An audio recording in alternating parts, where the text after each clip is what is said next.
Welcome to the Thriving Farmer Podcast. I'm your host, Michael Kilpatrick. Our mission is to inspire, educate, and celebrate sustainable farming. We believe that you can build a profitable, sustainable farm that gives you true farm freedom. Join us as we talk to farmers, innovators, educators, and entrepreneurs to glean their top takeaways in business and life. This episode is sponsored by Grip. Got lots of people, places, and things to track? Grip is the easiest way for farmers to track anything important to their operation. With flexible QR code tracking, keeping digital records is a snap with Grip's operator-first mobile app centralizing alerts, reminders, electronic forms, and team conversations.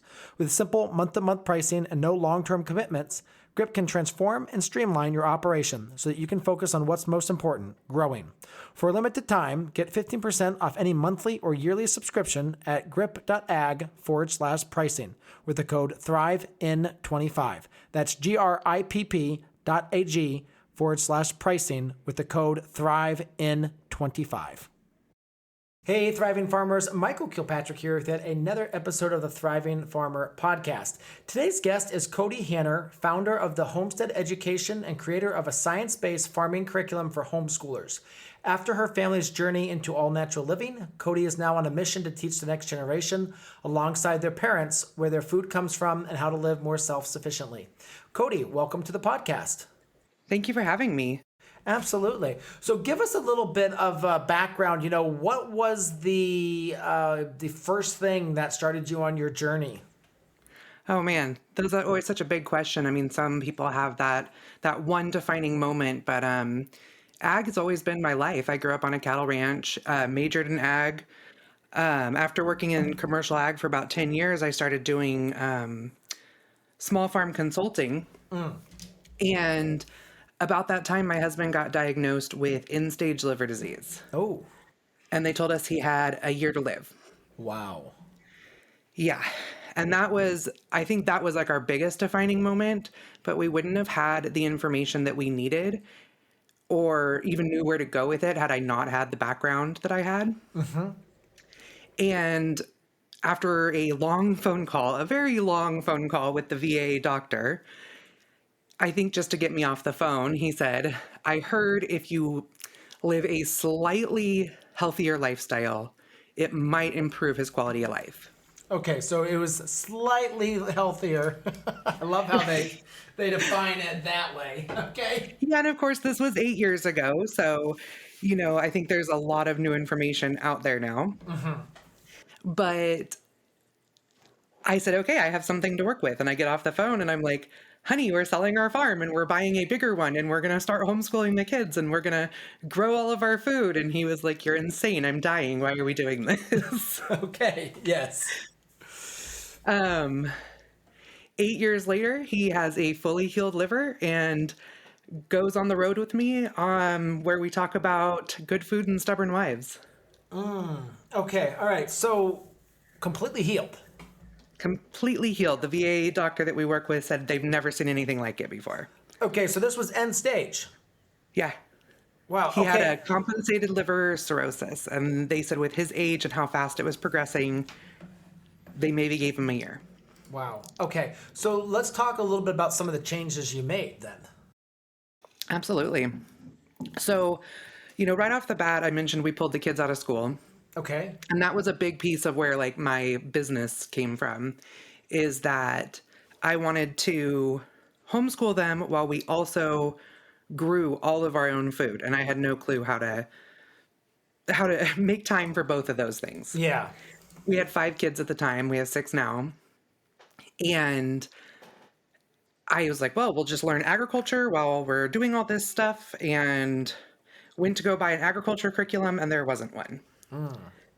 So that's when we kind of started changing the way we looked at what we were doing. Okay. In that we were not only going to save Dad, the kids needed to understand why and how we were doing that. Yeah. So everything we did, we created lessons as we went where the kids almost created them themselves. Okay. We did a lot of research and stuff. And one of them that there's this picture of me sitting on the kitchen floor with all these books and new appliances and everything around me, trying to figure out, like, we had chicks in the brooder.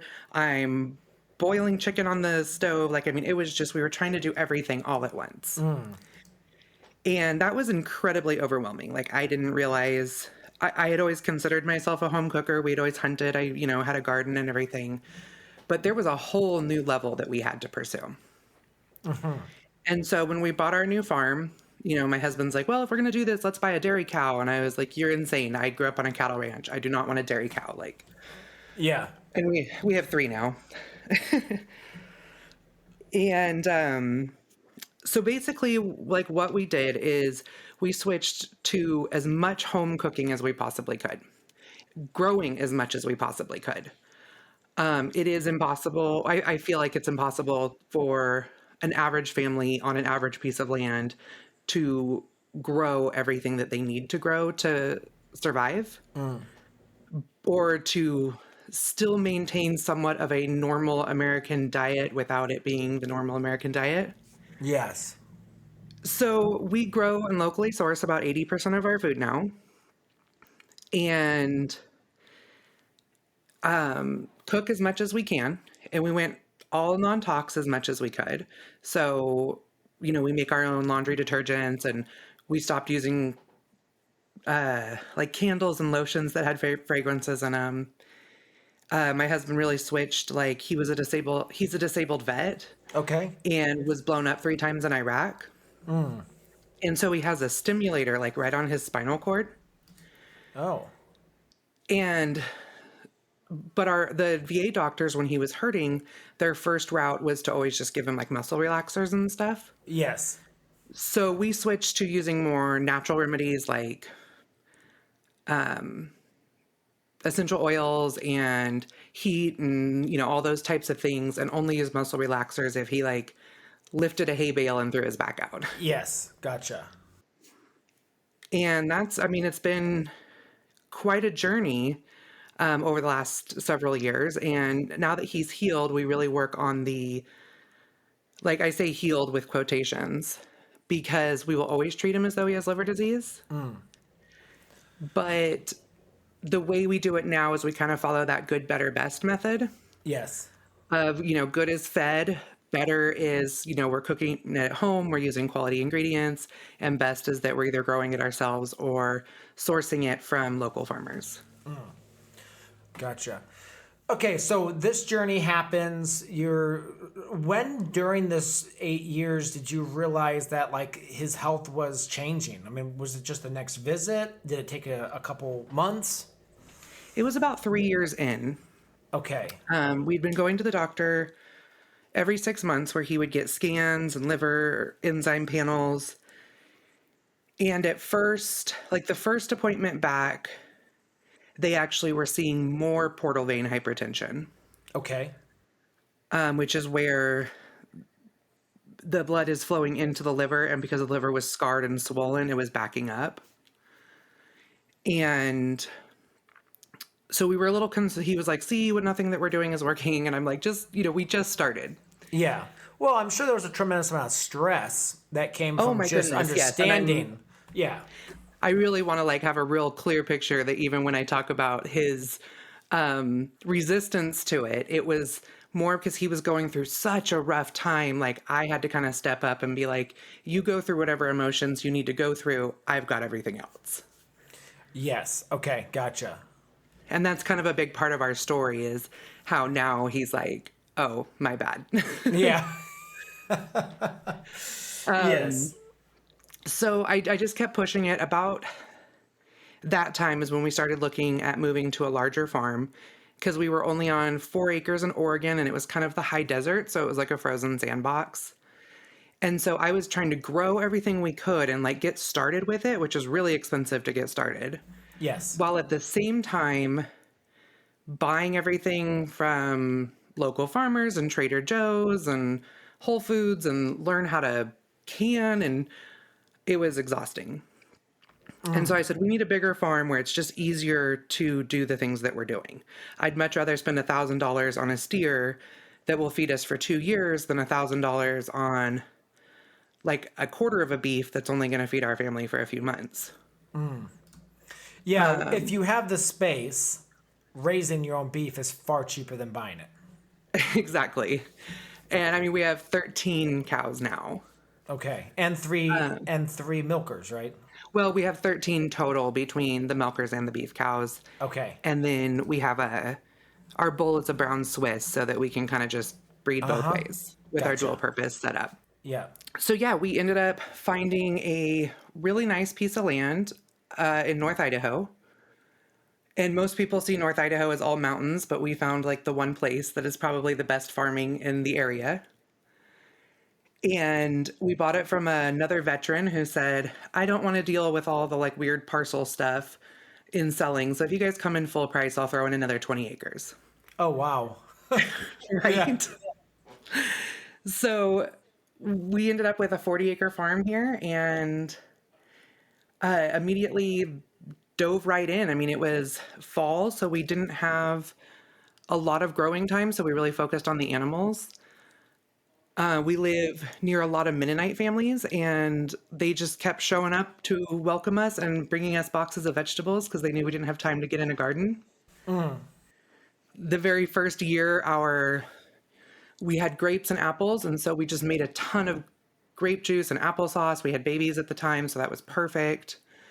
I think we did 500 pounds of grapes that first fall here. That's a lot of grapes. It was a lot of grapes, but we had nothing else going on, so we might as well. Yeah. And that next time we went back to the VA, they were like, everything's kind of leveled out. Like, we don't see any changes. And then we were, like I said, we had to go every 6 months. And so it was another year we went back, and they were actually, his labs were completely within normal. And they didn't even do any scans. They said, well, I mean, if your labs are totally normal, there's probably nothing we're going to see in a scan that's any different. And we switched to Idaho doctors at that point, and our local doctors here are very holistic and support a lot of our ideas. And so they just kept doing his labs, and everything was looking really great. And there was a surgery that my husband had wanted, and the VA wouldn't do it because basically he's like, they're like, you're terminal, we're not going to pay for it. And after 6 years, they said, okay, we'll pay for it now. Looks like you're going to be here for a minute. And they went in to do the surgery. And at the time, the doctor was like, well, I really want to get a good look at your liver. Like, let's figure out what's going on. Yes. And so they looked at it visually. They did a biopsy in like 2 or 3 different spots. And she said she's never seen anything like this. Like, there was a little bit of scarring on the outside. So definitely the scarring they were originally seeing there was all there at one point. But the inside of his liver is fully healed, like perfect. Wow. So let's talk a little bit about you moving onto the farm, you're healing your husband, you're growing your own food, but you mentioned in the beginning, education is a huge part of your life. Talk a little bit about, all right, there's no curriculum for what I want to do. Yeah, that was my poor kids, like I was trying to learn how to homeschool. And so I'm making them sit at the table and do, 4 hours worth of work and then go out and work for 12 hours. I apologize now for that. But then we kind of figured it out that if I really wanted them to learn what we were doing, why we were doing it, and integrate their lessons, especially because I had a couple of teenage boys who were really not interested in their lessons at all, to be able to bring those two together where they were actually interested in reading what they were reading, doing their math based on building trellises for our garden or whatever it is that they were doing, I was able to put together these lessons using my ag degree. And then when I worked in commercial ag for 10 years, I was a food safety specialist in big plants. Okay. And so So you were one of them. I was one of them. It was terrible. Okay. All right. We can still be friends. You know what? That's why John Moody says that I can never speak at Rogue Food, because I used to be one of them. Yes. Okay. Well, all right. So, yes. All right. Let's keep going. But it's given me a different perspective on life, and it's really helped me with doing my small farm consulting, helping people kind of toe the line in between the two. Because believe it or not, a lot of these inspectors have very good things to say. Sometimes they tend to go too far. But in all reality, there are a lot of good things. Because my wife and I were discussing something. And she's like, well, why are they complaining about this? And I had to explain it to her. I was like, this causes this, causes this. So in essence, what they're saying is, there's good things behind that. But, how they're implementing it can be pretty problematic. Yes. And so I was never an inspector. I was always the person in between the inspector and the company. So that made it really nice because I annoyed the workers, but nobody else really Yeah. because I made them actually do their jobs and they hated that. But Yes. Yeah. It made it where I was really good at detailing everything that needed to be done and providing the research with it at about an 8th grade level, which is where most food plant workers' educational level is. Interesting. And that's how I was trained in college, was to write at that level. Okay. And so, everything we did with the kids, I documented everything because we had kids all the way from infant to getting ready to graduate. Yes. So I was like, well, I can reuse this information with the next kids. Or we started doing research pages and putting it into a binder. And, say we'd have a pig that farrowed and lost, 3 piglets, we could go back and be like, does she do this every time? And which is just regular farm records, but it was the kids' farm records. So they took so much ownership in it. Yeah. And we just started building that over a few years. And then when COVID hit, of course, everybody wanted to be more self-sufficient. And I realized that there was this huge gap in not only the homeschool market, but just in so many people wanted to begin farming at that time, and which I highly applaud, but they didn't always know what questions to ask to make sure that they were doing it responsibly, sustainably, financially, appropriately. And so I started to put together all the lessons I'd made for the kids over the years into a whole program. And that's when I started my podcast as well.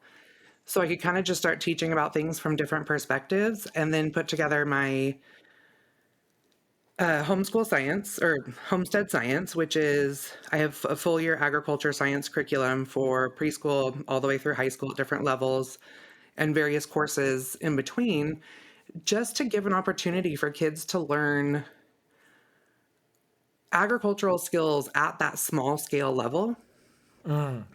Because not every kid is going to be going into vocational agriculture growing 4,000 acres of wheat. Correct. And and you don't want to they don't want to go so deep into it. It was kind of like me when I was doing high school, as I wanted to farm, and that's all I really wanted to do. So my dad trying to get me to do Algebra 2. Yes, Dad, I still love you, but yes, we had our differences on Algebra 2. Yeah. And, I've done a lot of research over the years because, I was a public school student. I went to public colleges and I have no issues with it. In fact, I'm working with a lot of public schools right now to get my curriculum into those programs because even ag teachers are coming to me and saying, my kids want to learn in a different way. My kids' families want to learn in a different way. Yes. And it's it's kind of like home economics, meets agriculture. Because not only is it teaching them how to grow this food the way the average person would, just kind of having a sustainable backyard farm, but then also what to do with that food once you have it. Yes. And that's something that is gone from the public school systems. It's either vocational agriculture or most, if they even have it, which it definitely has its place. I'm not knocking it in any way. But then there's also the economics courses are gone because or the home economics courses are gone because they say that they want to focus on academics, which I don't think they're doing that anymore really, but when they take the courses like that out over a few generations, then who's teaching anybody that stuff? Yeah. And so I realized that there was like, I call it like the severed cord of generational sustainability. Yeah. Probably about like the 70s, like it was just snipped. And that needs to be like brought back where people just know how to grow their food. I mean, it seems so basic, but so many people don't. Yeah. Or if they were to get whole foods, how to take a whole food and take it to an edible product, and then what to do with all of it. I mean, I hear people talk about, buying a whole chicken at the store. I don't know what to do with it, and it's expensive. But I'm thinking that's 3 meals to us, and we're a family of 7. Well, okay, you stretch further than we do. That's awesome. But I was going to bring that up though, because chicken is one of those things which in our store we can't get them to move at. I forget what the price is in the store, but it's so cheap. And then the breasts at $13 to $15 a pound just fly out of here, and I'm just like, people, you've got the whole chicken right there. Yep, absolutely. Well, and I mean, it's not 3 full meals for us, but what I do is I take it home and we pulled out of the freezer. This last year, we butchered 50 chickens, and then the freezer got unplugged. We had a power outage, and so we were going out and rotating the freezers on the generator, and that one got missed. Oh, dear. Yeah, super. And then we went out of town, so then we came home to something really gross. But I'll take the one chicken, and we let our Cornishes or whatever we're raising get a little larger than the average because we're a bigger family. Yes. Yeah. And so I'll roast the chicken, and then I pull all the breast meat and the big chunk meat off, and we use it for whatever we're going to use it for dinner that night. Then I throw it all in the pot, and I make broth with it takes 24 hours or whatever. But once I'm done with the broth, I'll stand there and pick all the extra meat off and sort out all the extra veggies and the fat pieces and stuff, and that goes to the dogs. And then the extra meat goes to, I'll make either soup with it or egg rolls or chicken sandwiches or whatever I'm going to do. And then the broth goes for a soup or other type of dinner. So yeah. Well, then do you do, so the broth, when you say that, you're talking like the bone broth and you're like using an Instapot to cook that down? No, I just do it on the stove. Okay. My Instapot got converted to a dog food cooker, and I wouldn't put anything in that for human consumption. Okay. All right. Once you cook a deer heart in your Instapot, it never smells the same. Oh, yeah. Yes. So then, with your chickens, do you raise them yourselves or do you? Mm-hmm. Okay. For the most part. I mean, like I said, we lost 50 this last year. So we did buy a few from the store, but luckily we had just butchered a big sow, so we had most of our meat through the winter. Gotcha. Then with the chickens, do you do like the Cornish cross or do you do one of the more specialty breeds? So far, we've only done the Cornish crosses. We incubate as many of our barnyard mixes as we can every year, and then we eat all the roosters, but okay. We're not biased on where our meat comes from. Okay, gotcha. Yeah. I mean, we get some strange looks on the road sometimes because we talk about how we have a dog food freezer. Okay, uh-huh. And it's a big chest freezer that's kind of like rested on one side and stuff. But if we see fresh roadkill or if we have a piglet die on the property or the boys are out shooting squirrels or whatever it is, it all goes in the dog food freezer. Uh-huh. Okay. And then every few months, my daughter and her friend, they're teenagers, they pull it all out and thaw it, and the girls are skinning the deer out in the driveway. And we have a big Hobart, it's called a buffalo chopper. Okay. And the kids they throw all the meat in with old potatoes or whatever else we have. And it chops it down to small bites, and then we freeze it in gallon bags, and we have 400 or 500 pounds of dog food for our guardian dogs and stuff. Okay, very cool. So I'm assuming then the skinning the deer is part of their homeschool curriculum. Yeah, I don't know if it's necessarily part of their curriculum, but it definitely helps us. Okay.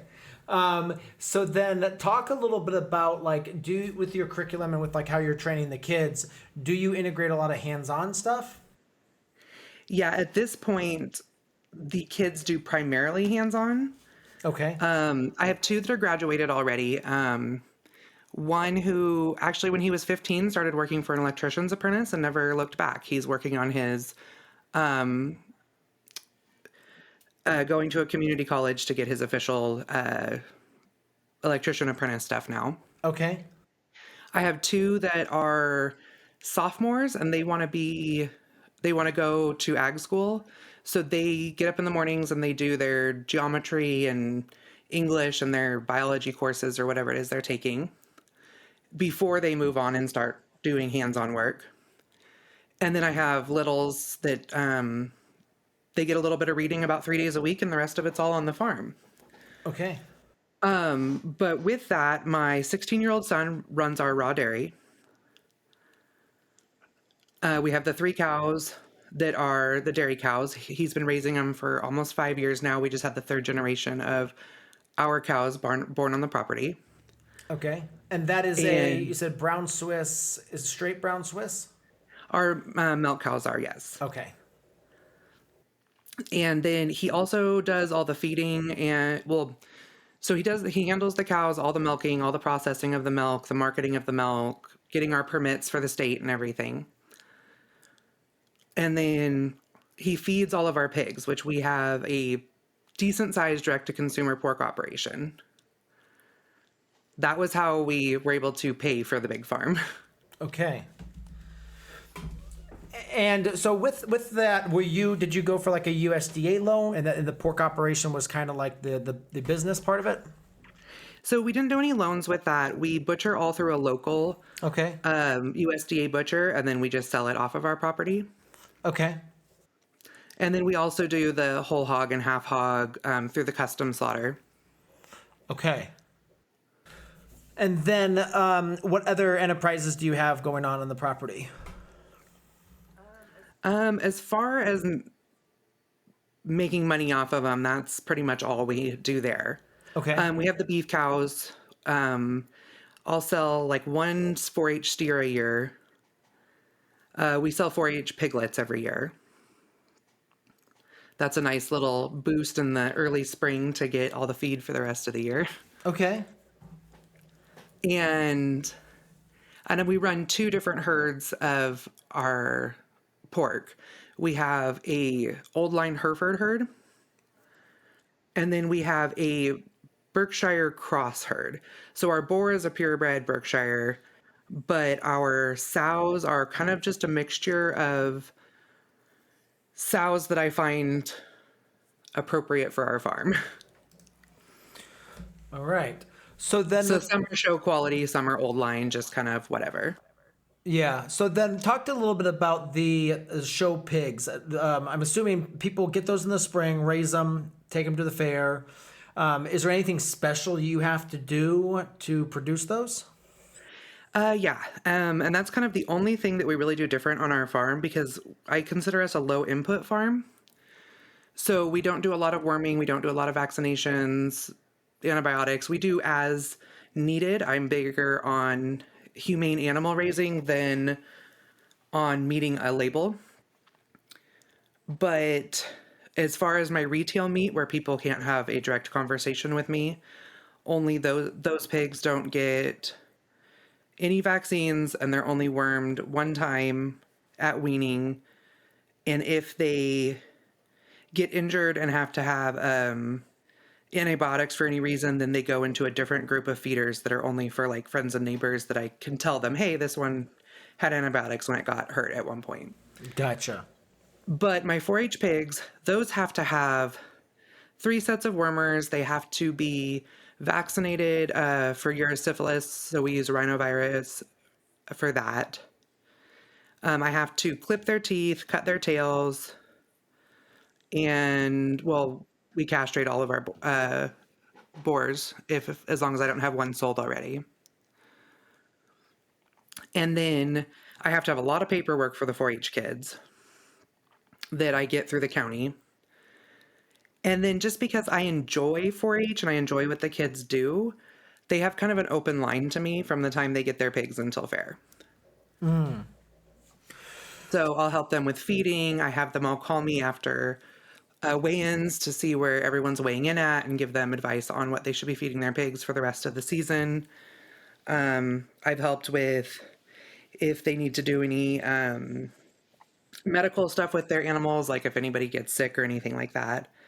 all the way up until fair. I've even helped some of the kids that are closer to us haul animals in. And then usually once a year, we let one kid raise an animal out on our property in trade for work. Okay. We're going to take a few minutes for a conversation with Tracy, the founder of GRIP. Tracy, when you created GRIP, you noticed that farmers were having a really hard time with record keeping, right? Yeah, farms just have so many moving parts, There's a big desire to track information, but very little support for collecting and maintaining accurate records. The farmers that you've talked with, what are they using for record keeping at the moment? Well, most are either using paper records or spreadsheets. For day-to-day activities on the farm, it's almost all paper. No one wants to try editing a spreadsheet from their phone while they're out working, For example, we talked to several farmers who had been using paper records for all their fuel usage. Anytime someone used fuel, they would jot down the amount in a little notebook in the office. They had pages and pages of fuel records and would spend hours at the end of every month manually entering that data before anybody could do anything with it. That reconciliation was just adding amounts to calculate monthly usage, apply it to equipment, calculate annual usage. It was costing them a lot of time. Well, I think paper records are what's most convenient in the moment, but we all know they can be lost, or even the dog can eat them. For sure, it doesn't get much simpler than scribbling down a number or a quick note, but paper records are hard to keep organized and available to only one person. Once you go back more than a few months, it's hard to find the data you're looking for. And if you try tallying things up like usage records or harvest amounts, there's a lot of numbers to process by hand. So earlier you mentioned that spreadsheets are the most common alternative, but it's hard to edit spreadsheets from your phone, and you don't want to have to stop what you're doing and go to the office computer just to type in a simple record. Are there any other options for farmers looking for an easy way to track their records? Well, that's why we created GRIP. It's a very intuitive app, so unlike a spreadsheet, it's super easy to open and add information from your phone. With GRIP's electronic forms, adding a new entry takes just a few seconds. So at the end of the month, when you're trying to tally fuel usage or harvest amounts, you can calculate it instantly in the app instead of doing all the math on paper. What about for things like tracking vehicle mileage? I try to closely track the mileage on our truck, and what I'll typically do is snap a picture when I get in and then when I get back out. But at the end of the year, finding all those pictures can be a real pain. Yeah, that's the kind of stuff we're trying to solve. We actually have a mileage counter built right into the app, so you can scan a QR tag, update your mileage log, and carry on with the work. Another unique use that we found for GRIP is managing organic certification records.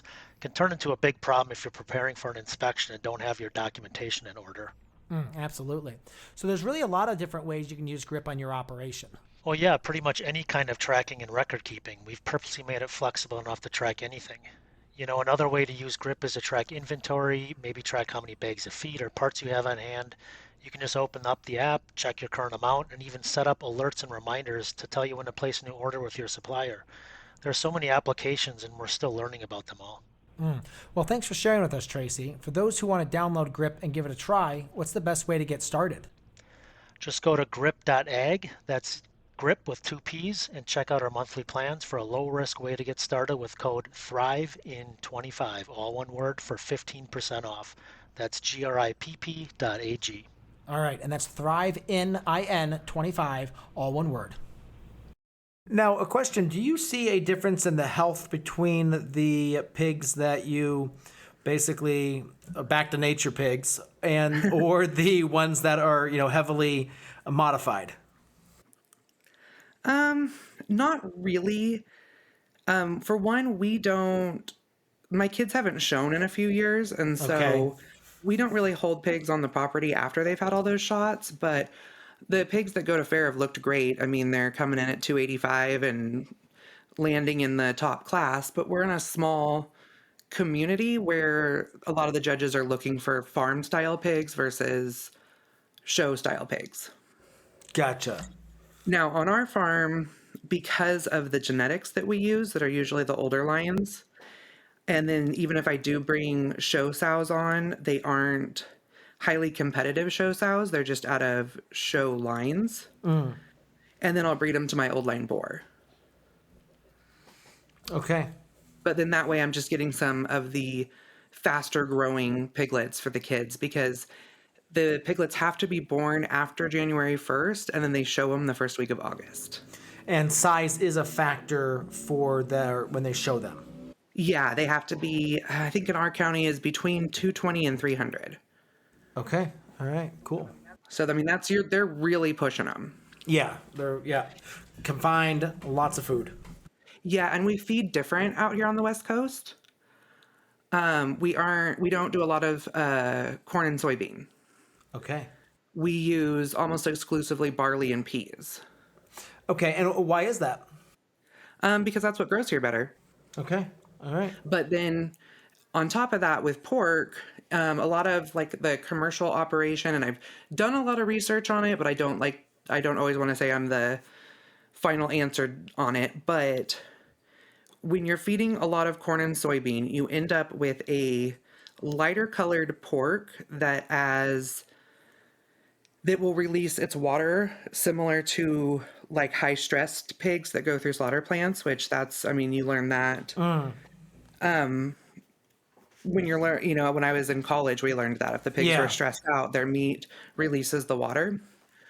So that corn and soybean can actually make that kind of situation worse. So when you go to the grocery store and you get a pack of pork chops and they're light colored and a lot of times they can turn out dry. That's a combination of kind of all of that. Because there's also there's a gene that pigs carry as well that will make it where they're more likely to release their water. So they do try to watch for that in the commercial operations. So is that gene across all pigs or prevalent for certain breeds? I think it's across all, but I know that it's more prevalent in the like Yorkshire Landrace and Hampshires, because those are the ones that started being commercially bred, where I don't want to say like the interbreeding, but just a smaller breeding group. Yeah. So it started becoming more prevalent. Now that they're aware of it, like if they catch a pig in their herd that has that, a lot of times they'll be culled. Okay. But it's primarily only if they get high stressed right before either a show or a slaughter or something like that, that they end up either dying or their meat has that release. It's a porcine stress syndrome or something like that. It's been a minute since I've been in college.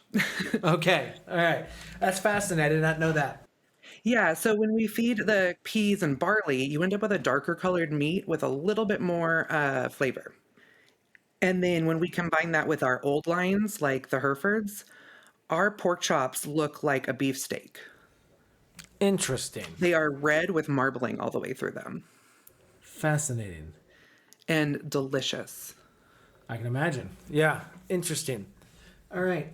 So talk to me a little bit about, you've got the curriculum, you've got the farm, you're raising pigs, you are now speaking about homeschooling and you have a podcast. When did that start? When did you start saying like people want to really know this? That was, I started the podcast and wrote my curriculum in 21. And right off the bat, I started the podcast, wrote my first level of the curriculum, and just started pushing really hard on that I wanted to reach not only like a whole generation, but their families too. And I knew that a really good way for families to learn together and to make time for that is if the kids are doing it, the parents are going to be involved. Correct. I kind of was joking at one point, and I it's still not completely off the table, but remember like in school they had the DARE people would come in and, tell you not to do drugs. Yes. I'm like, I need to come up with one of those for going in and teaching about agriculture. So, like if you have one, send it my way. Don't steal it. But, Yeah, no, I don't. I'll think on that. I'll start. I'll put that on my 3 a.m. when I wake up at 3 a.m. Right. and need something. But, I'll my put that thoughts on with that it list. is I just want people, pursuing this more. But when I started the podcast, one of the first things I said with it is I want the opportunity to teach people the questions they don't know to ask. And I thought that myself, because even like when my husband brought home our first dairy cow, he's like, well, you're the farmer. I don't know what to do with it. And I was like, I told you that I've never had a dairy cow before. Yeah. And he's like, but you lived on that dairy farm in college. I was like, or in high school. I'm like, do you think I paid any attention?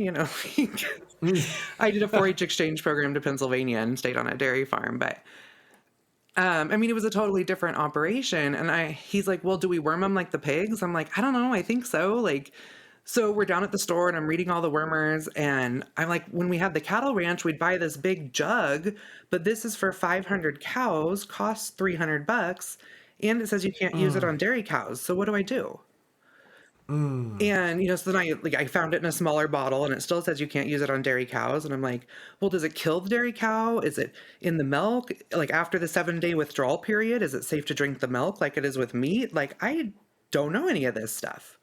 And so, I did my research and found out more information. And, what it comes down to is when they're in milk, you don't want to be giving them those things. But if they're dry, you can worm them or use like a fly spray or something, which we choose to do with our cows because we live right next door to a maggot farm. I know, sounds weird. It's all right. So, okay. I need a little context here. The neighbors own a maggot farm. It is for pollination use, like down in the greenhouses in California, so that rather than putting bees into the greenhouses and then having the bees die, they use blue bottle flies. And when those die, they just vacuum them up and put them in their compost. Okay, so blue bottle flies are interested in the same plants that bees are?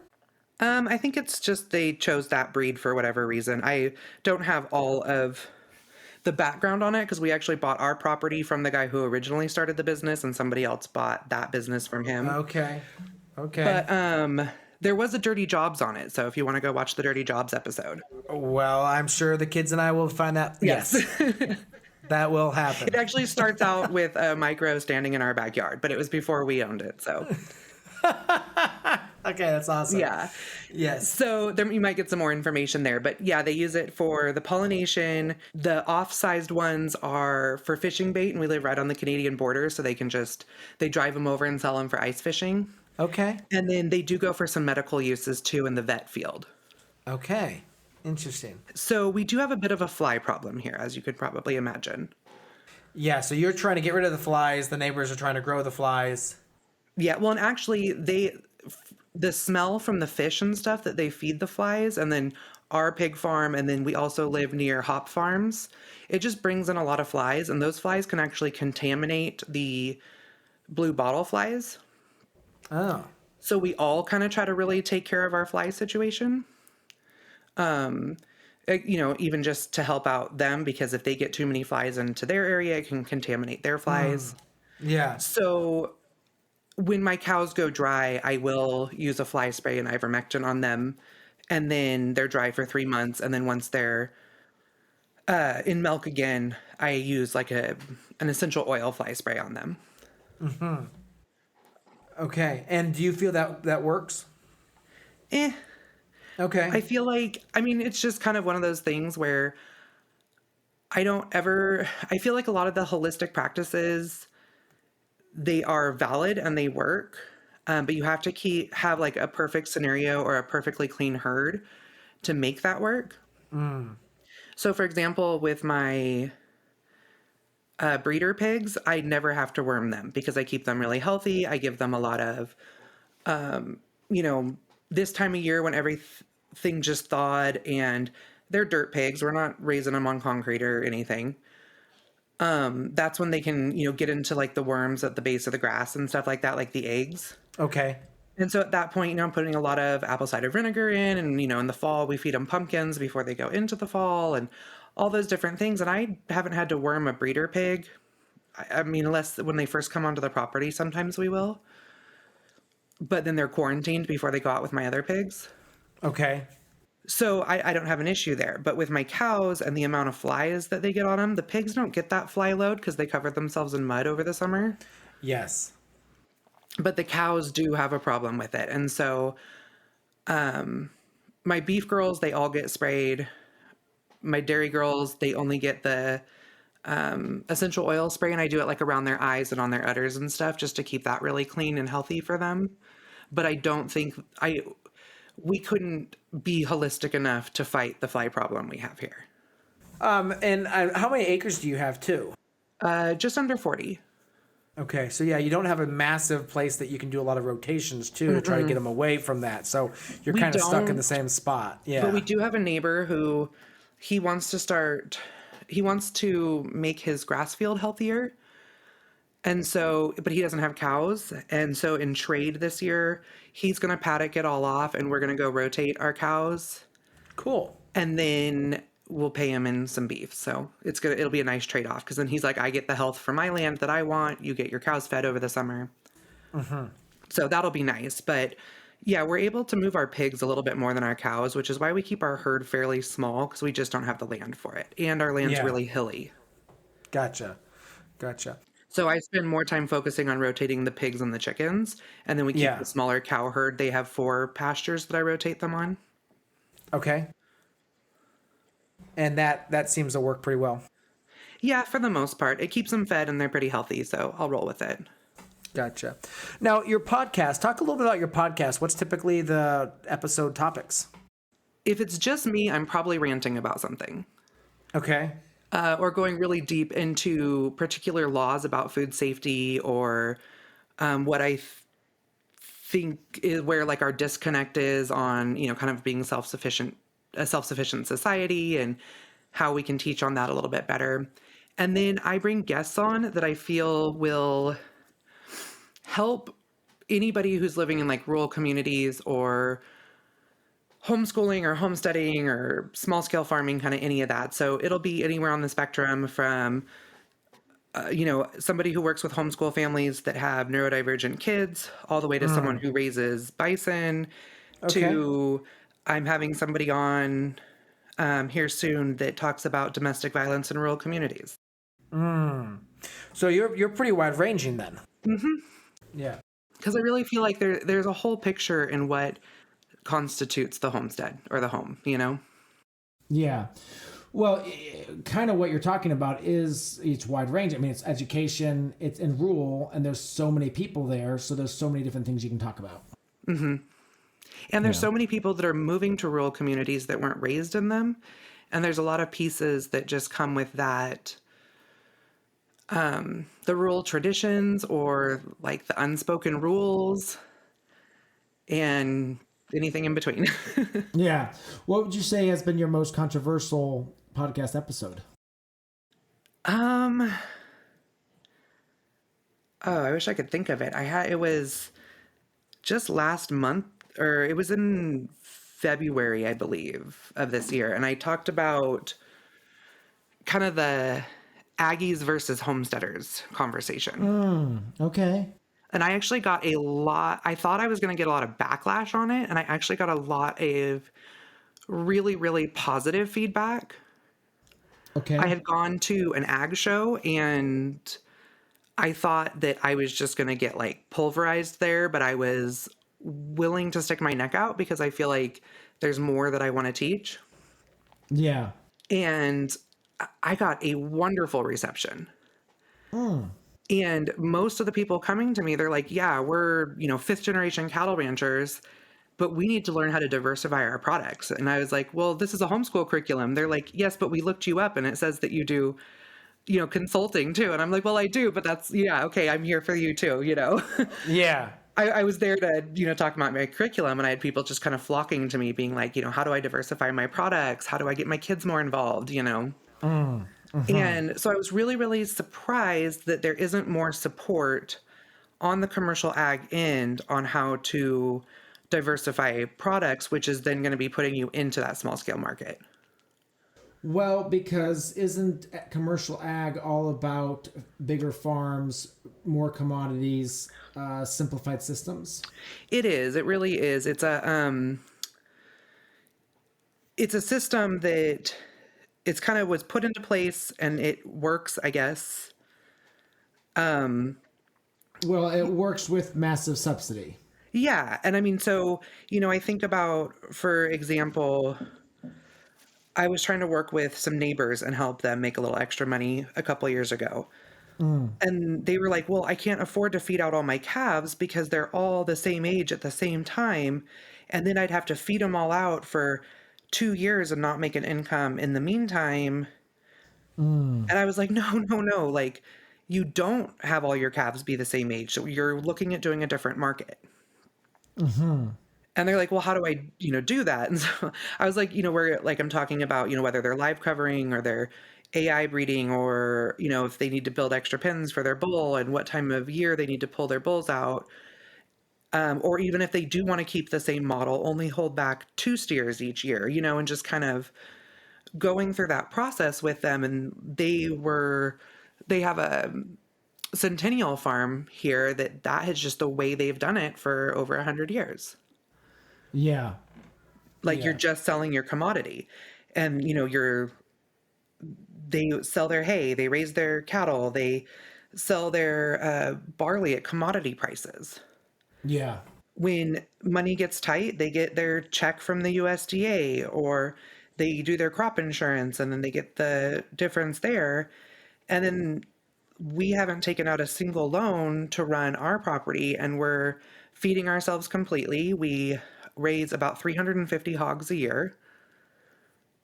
And because it's just a totally different market where we've cut out all of those middlemen. Yeah. And the middlemen we do use, it's a different kind of, like, I don't sell piglets to the auction where then they go to a feeder and then they go to a butcher and then they go to the packing plant and then the freezers and then the grocery store. We do it where, my piglets are born on the property. I raise them out completely. I'm feeding them local feed that isn't going through those same processes too. Correct. They literally just go from the field to the feed mill to my house. Mm-hmm.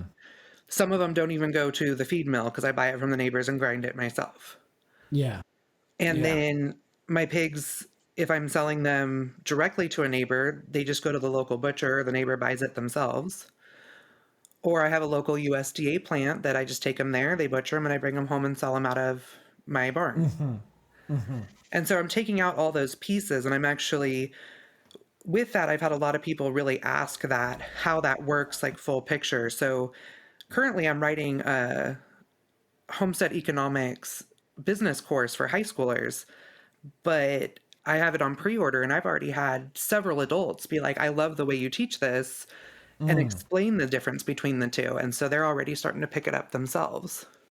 Yeah. Yeah. Yeah. So you feel like that you started teaching the kids, but now you're more focused on, or you're starting to teach more of the whole family because they are trying to make a change. Yeah. And that's really where this last year we've really transitioned from just the curriculum. I mean, I started out wanting to teach everybody, and then the curriculum took off, and that's been my business for the last 4 years. Yeah. But this last year, my husband and I went, he had his, his liver, new liver diagnosis and stuff. And he was like, wow, like you have put so much into our family. Like I owe you that energy back. And he's like, but I want to do this for other people too. He's like, because I talk to so many men who are like, oh, I don't want to get on board with all this crazy stuff my wife is doing, Yes. Yes. And, yes. it was really hard for him too, because he didn't grow up on a farm like I did. So I was having to really teach him how to do it because I was running the business and raising the kids and, all that stuff and homeschooling the kids. And even though I'm out there working the farm, he's still having to be out there and be like the primary farmer. Yeah. And there was, a lot of back and forth, and he had some really dark times through that. And so now he's like, we've got to share this with everybody. And so that's what we're doing is we're kind of going out there on the road. I've been speaking for the last 4 years. I immediately right off the bat said, if I'm going to do this, I'm going gung-ho. And I applied to speak at every concert or conference there could possibly be for homesteaders or homeschoolers. Yeah. And that has grown into, more than a full-time business. I'd rather be home more.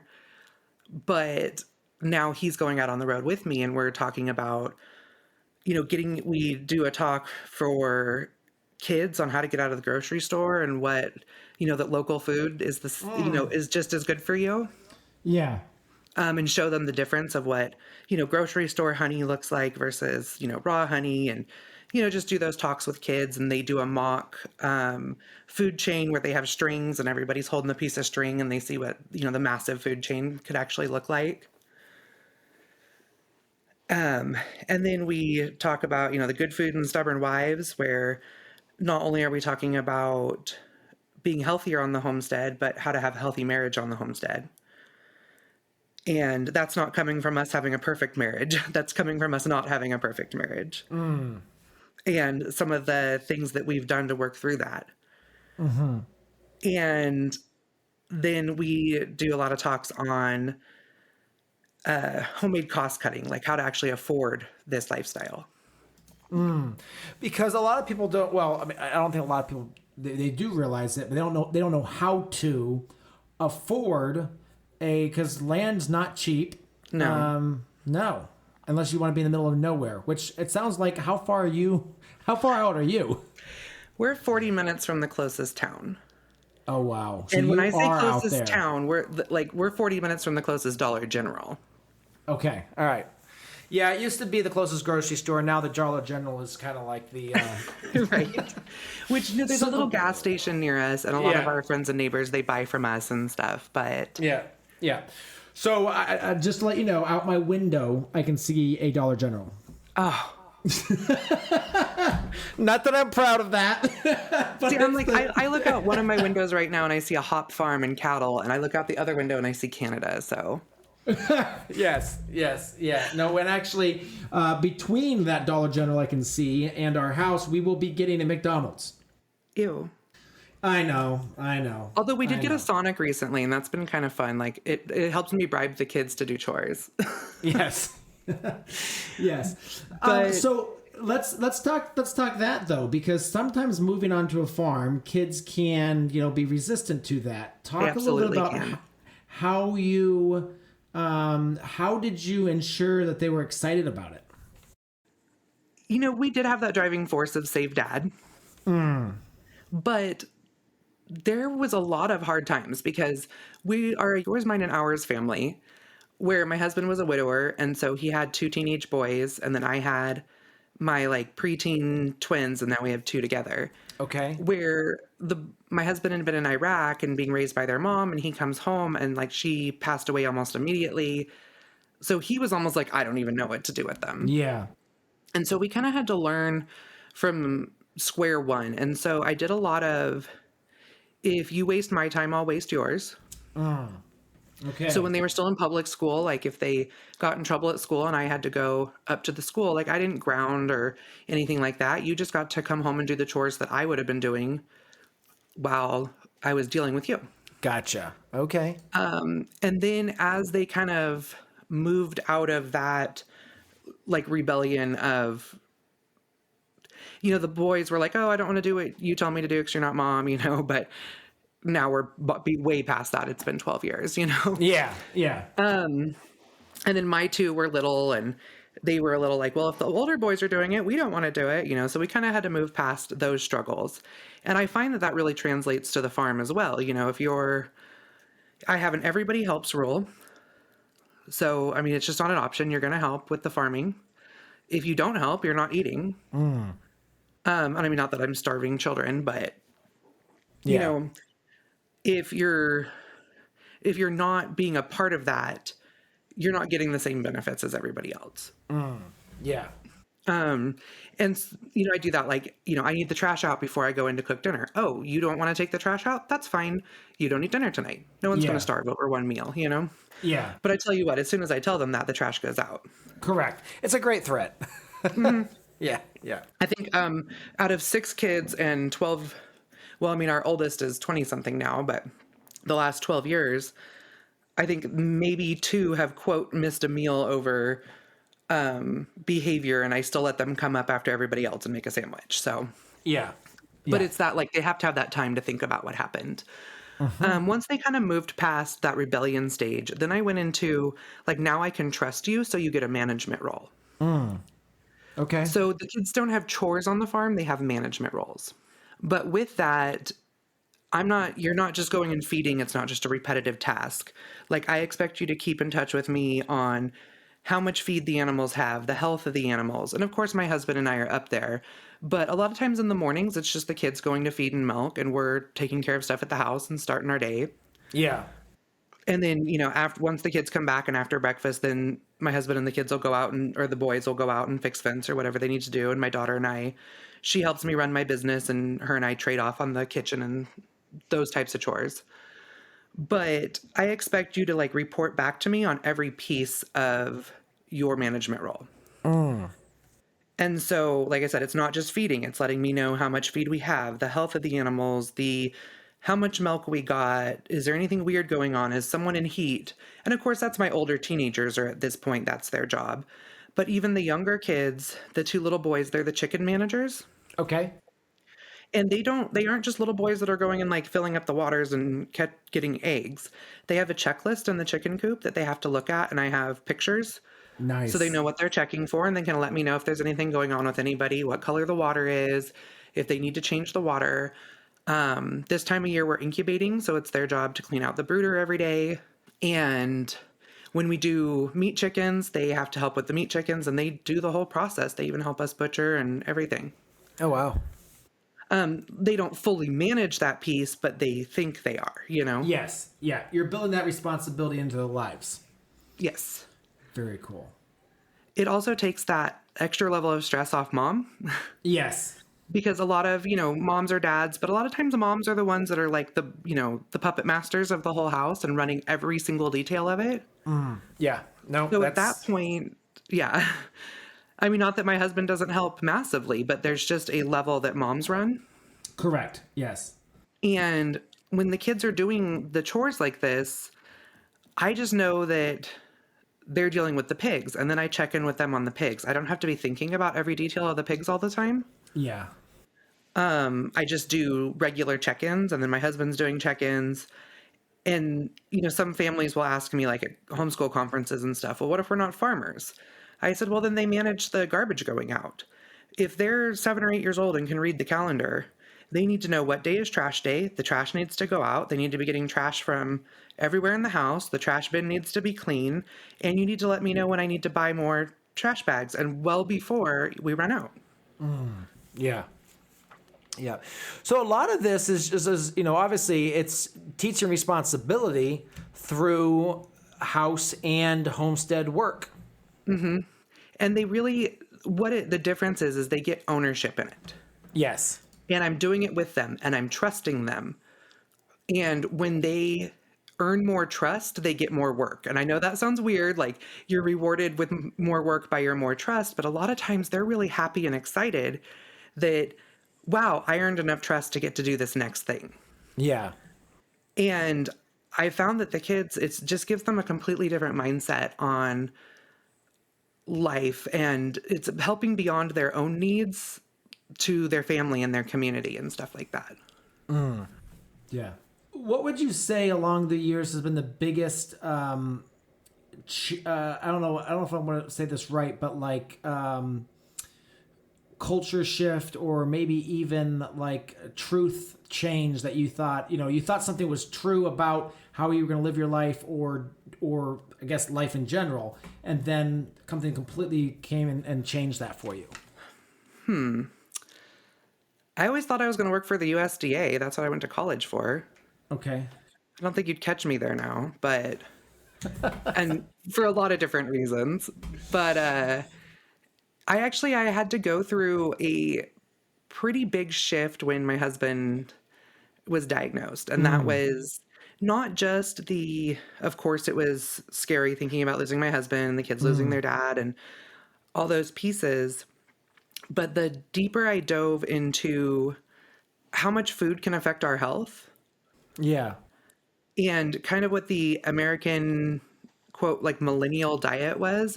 And I'm not wanting to go like super deep into the whole, I don't know, like, I still kind of have that like, crazy hippie mindset, but I also grew up in Northern California. So, Yeah. But I used to say that agriculture was my first love, and it broke my heart, and I had to like reestablish my relationship with it. And I think that was a really, that was a big like circle for me, because it was kind of like something that I had almost like blindly believed in. I had to completely relook at maybe this doesn't work anymore, not only for like health and our, just the food system of America kind of in general. And bring that back like full circle to, now that I understand it more, there's more I can do about it. And that's, my daughter and I were in DC for National Ag Day with the youth ambassadors, and I got to sit down with like the chief of staffs for the Committee of Agriculture and say, hey, like, do you think there's more you could do to be supporting like local food? And have this conversation of the food deserts, and that if more, rather than trying to figure out how to produce more, maybe we should be looking at how to take the strain off of producing more by more people producing for themselves and not wasting as much food, so that there's more room at the top so that farmers can have, like, take that breath to have more fallow land and use less chemicals and those types of things. Yeah. But I did get to walk through the doors of the USDA, and that felt pretty cool. So, So what was his response? it wasn't as excited as I had hoped. He was definitely saying like, well, we have all these senators that say that their constituents live in food deserts, like in Oklahoma, and the only place they can buy food is at a convenience store. And I'm like, they sell water at convenience stores too. And then he's like, well, and I said, the USDA themselves has said that they have tried and failed to teach people on food stamps to eat healthier. So if you failed, why aren't new ideas coming up? And they're like, well, we've done classes, but people don't show up for them. And I said, well, no, because nobody's going to show up to a mandated food stamp class. Like, they're just not, and they're not going to get from it what you're aiming for. I was like, why don't you support like community classes that aren't just for food stamp recipients, but they're for everybody and they're enjoyable. And it was more just a conversation. Like, we had a lot of the youth ambassadors there and they were weighing in on it and stuff. And I think it was just a good conversation for the kids to hear. But then we went into the USDA for I forget what it was called. They were all talking. Okay. It was a press conference. Yeah. And the chief of staff for the deputy head of the USDA, she was like, her big thing is getting like whole milk back in schools and real food, and that she's like, dairy is not bad, like dairy is good, and I was like, it's kind of exciting to hear that there are people like at the top that are starting to say some of these same things. Yeah, I mean, if we could get them to drink raw milk, now we'd be way further down the road. But I don't think exactly. I just don't think we're going to see that in the school lunch line. I don't think so either. And I think with the populations that we have now, I don't know that raw milk could ever be an across the board option, even though I wish it could be. Yeah. At least not as a standard, like, everyday drink. But I do think that it could be not as villainified, and that if you do want to go to the store and buy raw milk and use it as almost like your acidophilus, or to make certain foods with it for your family to have that good gut health and stuff. And I think that should be available to everybody, and it could be available to everybody in a healthy way. But yeah, I don't think we'd ever get raw milk in like schools and stuff. I just don't think with the population size that could ever be reasonable. Yeah. Well, I guess I would just settle for equal, and again, I'm all for states' rights, but also an equal understanding. Well, and again, I think the states a lot of times go off federal guidance for access to raw milk, because there's still a number of states where you're not allowed to buy it. Which it blows my mind. And, in Canada, it's completely illegal, which is nice that I live right on the border, because they can legally come over here and buy it from me and then take it back over. Yeah. Well, that's probably one of the reasons why they are the way they are. Right.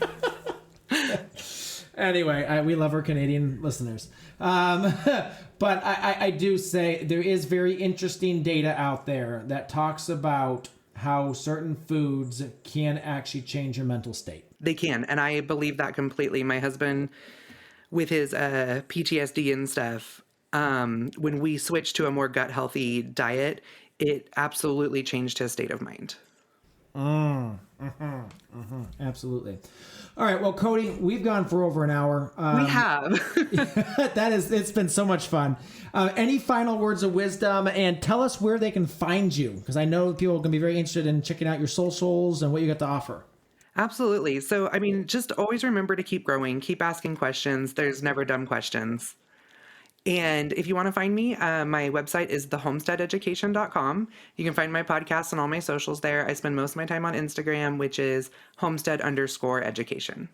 Okay. Yeah, you got great content. You mix it up good too. So you obviously talk about your education, but you also share a lot of what's going on the farm. So definitely worth something people want to check out. Absolutely. Thank you.